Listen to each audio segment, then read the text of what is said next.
Social media پر گستاخانہ مواد کی موجودگی کے خلاف عوامی جذبات اب باقاعدہ طور پر ایک تحریک کی شکل اختیار کر چکے ہیں۔ اس تحریک کی ایک جھلک اسلام آباد میں نیشنل پریس کلب کے باہر تحریک تحفظ ناموس رسالت کے زیر اہتمام احتجاجی مظاہرے میں دیکھی گئی۔ اس مظاہرے میں زندگی کے مختلف شعبوں سے وابستہ افراد نے بڑی تعداد میں شرکت کر کے رسول اللہ صلی اللہ علیہ وسلم سے اپنی محبت کا ثبوت دیا۔ مظاہرین نے حکومت سے مطالبہ کیا کہ وہ گستاخی کرنے والوں کو جلد از جلد گرفتار کر کے توہین رسالت کے مقدمات چلائے اور ایسے گھناؤنے افعال کا ارتکاب کرنے والوں اور ان کے سہولت کاروں کو قرار واقعی سزا دیتے ہوئے نشان عبرت بنایا جائے۔ مظاہرے میں موجود علماء کرام نے یہ واضح کیا کہ دہشت گردی کے اصل ذمہ دار حکومتی ادارے ہیں، کیونکہ حکومتی ادارے اگر فرائض منصبی صحیح طریقے سے انجام دیں تو ان گھناؤنی حرکات کا ہونا ہی ممکن نہیں ہے۔ اور مزید یہ کہ حکومتی اداروں میں ایسے افراد موجود ہیں جو ملک میں آگ کے شعلے بھڑکانا چاہتے ہیں۔ دوسری جانب اسلام آباد ہائی کورٹ کی جانب سے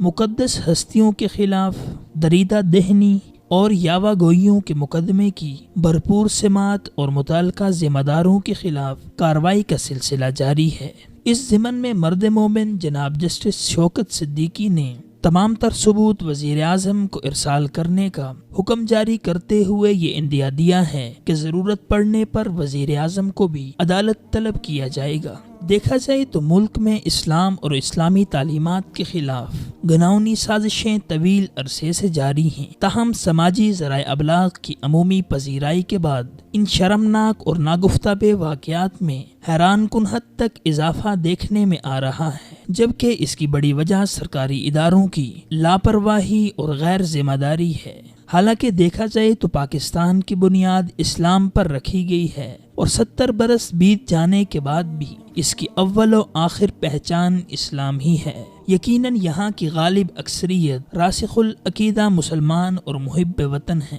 جبکہ اس میں بھی کوئی شک نہیں ہے کہ پاکستان کا مسلمان عملی اعتبار سے جتنا گیا گزرا ہو، تاہم عشق مصطفیٰ صلی اللہ علیہ وسلم سے مکمل سرشار و فداکار ہے۔ چنانچہ ایسی حساس ریاست میں سرعام مسلمانوں کے ایمانی اور قلبی جذبات کا تمسخر اڑانا اور مقدس شخصیات کے خلاف ناپاک زبان استعمال کرنا کوئی معمولی اور بے وقت بات نہیں ہے، مگر افسوس کہ ہماری حکومت نے سیاسی اور حکومتی روایات کو برقرار رکھتے ہوئے اس سانحے پر مسلسل مجرمانہ خاموشی اور بدترین اغماض کا ارتکاب کر رہی ہے۔ اگرچہ اس میں بھی کوئی شک نہیں ہے کہ یہ مجرمانہ خاموشی خود حکومت کے لیے بھی بڑے نقصان کا سبب بن سکتی ہے، لیکن اس کے باوجود یہ غفلت سمجھ سے بالاتر ہے، کیونکہ جسٹس شوکت صدیقی نے اس واقعے کی حساسیت کو جن واشگاف الفاظ میں بیان کر دیا ہے، اس پر ہمارے مقتدر طبقات کو یہ ادراک کر لینا چاہیے کہ ملک و قوم کو دہشت گردی، انتہا پسندی اور بنیاد پرستی کی بتی کے پیچھے لگا کر نہ تو گمراہ کیا جا سکتا ہے اور نہ ہی حقائق کو مسخ کیا جا سکتا ہے۔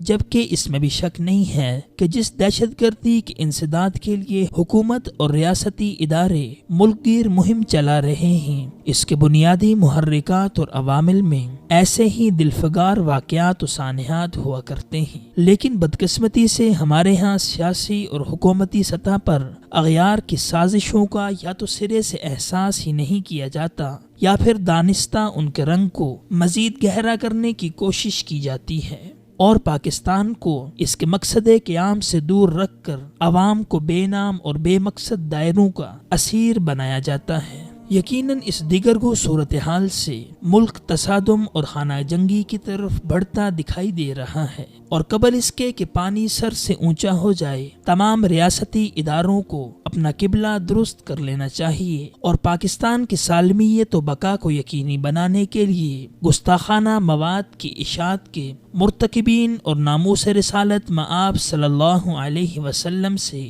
کھیلنے والوں کو عدالت کے کٹہرے میں کھڑا کرنا چاہیے، اور شاطمین کے ساتھ ساتھ ان کے سہولت کاروں کو بھی نمونہ عبرت بنانا چاہیے۔ تاکہ آئندہ کسی کو بھی ان مذموم افعال کی جرت نہ ہو سکے۔ مزید یہ کہ اسلامیان پاکستان کو ان طاغوتی قوتوں کا سیسا پلائی دیوار بن کر مقابلہ کرنے کے ساتھ ساتھ پہلے اپنی ذاتی، اجتماعی، سیاسی اور اقتصادی زندگی کو اسوہ نبی صلی اللہ علیہ وسلم کے سانچے میں غیر مشروط طور پر ڈھالنا ہوگا، کیونکہ بحیثیت مسلمان اس وقت یہ بھی اولین فریضہ ہے۔